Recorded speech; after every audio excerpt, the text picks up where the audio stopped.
નમસ્કાર, હું છું વિક્રમ વકીલ અને આપ જોઈ રહ્યા છો હોટલાઇન ન્યૂઝ.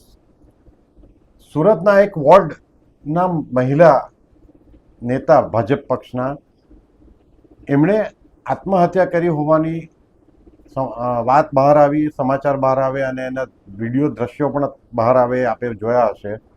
હવે આ ઘટનાને 2 દિવસ થઈ ગયા પછી સુરતમાં એવી વાત ફેલાવવા માંડી છે કે ભાઈ આ આત્મહત્યા હતી કે હત્યા હતી.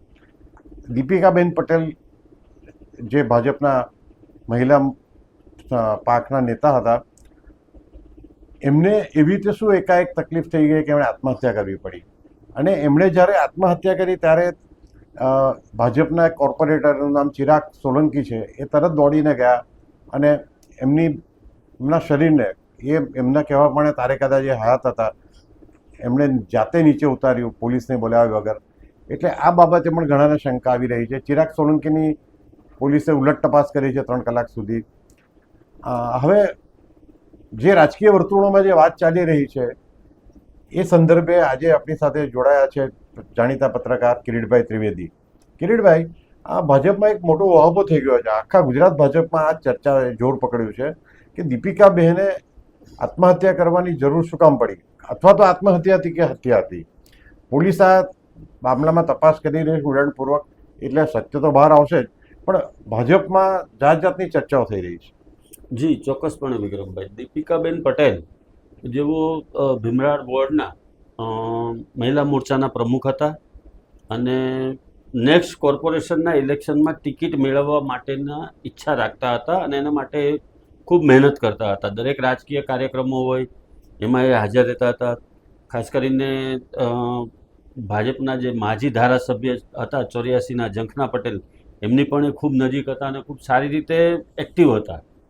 એક્ટિવ હોવા ઉપરાંત એમના જે સંપર્કો હતા ભારતીય જનતા પાર્ટીમાં, એમાં પણ એ લોકપ્રિય હતા અને કાર્યકર્તા તરીકે ખૂબ સારી ઇમેજ ધરાવતા હતા. અને અચાનક જ આવું પગલું ભર્યું એટલે એ થોડું વિચારવા લાયક છે. એના ઉપર લોકો મંથન કરી રહ્યા છે. અત્યારે એક વાત એવી પણ કહેવાય રહી છે અત્યારે વિક્રમભાઈ, ચર્ચાય છે ગામના અંદર, આપણને ખબર નથી સાચી વાત શું છે, એ તો પોલીસ તપાસમાં જ બહાર આવશે, કે એમણે કોર્પોરેશનની ટિકિટ લેવા માટે 2 કરોડ રૂપિયા કોઈ નેતાને આપ્યા હોવાની વાત છે. સાચું ખોટું તપાસ દરમિયાન બહાર આવશે, જે હશે.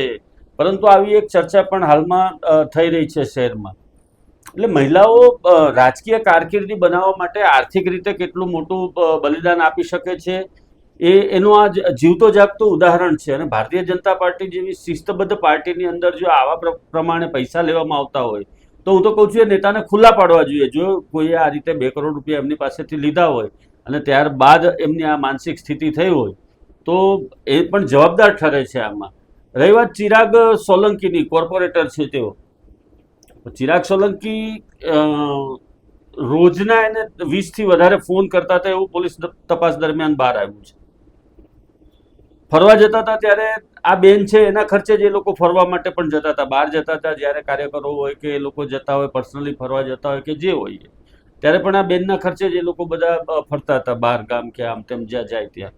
તો સમગ્ર તો જોઈએ તો એક રાજકીય મહત્વાકાંક્ષા માટે થઈ અને એમણે જે મહેનત કરી હતી અને જે એમણે એમનું સ્ટેજ એક બનાવ્યું હતું, જે સ્ટેજ ઊભું કર્યું હતું, એ બધું જ અધૂરું છોડી અને ભરો ભાદરો પરિવાર છોડી અને એમણે આત્મહત્યા કરી લીધી છે, અથવા તો એમની હત્યા થઈ છે. બેમાંથી એક છે, જે હશે એ તપાસમાં ખુલશે.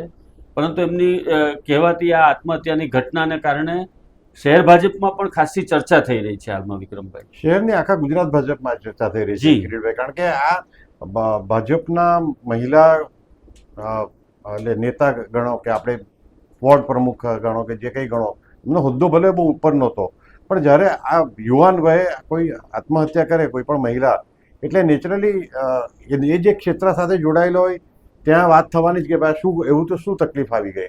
અને એ પોલીસ પણ કદાચ આમાં ઊંડા ઉતરીને તપાસ કરશે.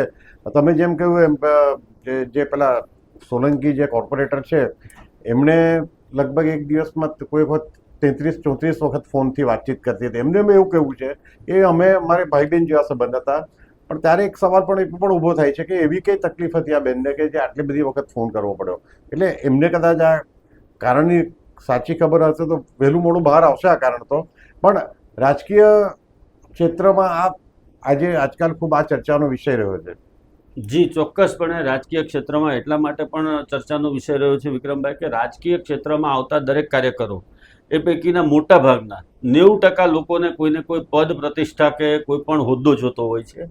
એના માટે જે લોકો મહેનત કરતા હોય છે, એના માટે જે લોકો પોતાના નોકરી ધંધા વ્યવસાય પરિવાર બધું જ છોડી અને સતત કાર્યક્રમો રાજકીય પાર્ટીના કાર્યક્રમોમાં હાજરી આપતા હોય છે. કોઈ પણ જગ્યાએ દેખાવો સૂત્રોચ્ચાર કરવાના હોય, ધરણા કરવાના હોય તો ત્યાં હાજર રહેતા હોય છે. પાર્ટીના કાર્યાલય ઉપર પણ તેમના સતત આટાફેરા રહેતા હોય છે, કે એટલું બધું નિયમિત રીતે એ લોકો ફોલોઅપ લેતા હોય છે અને નિયમિત રીતે એક્ટિવ રહેતા હોય છે.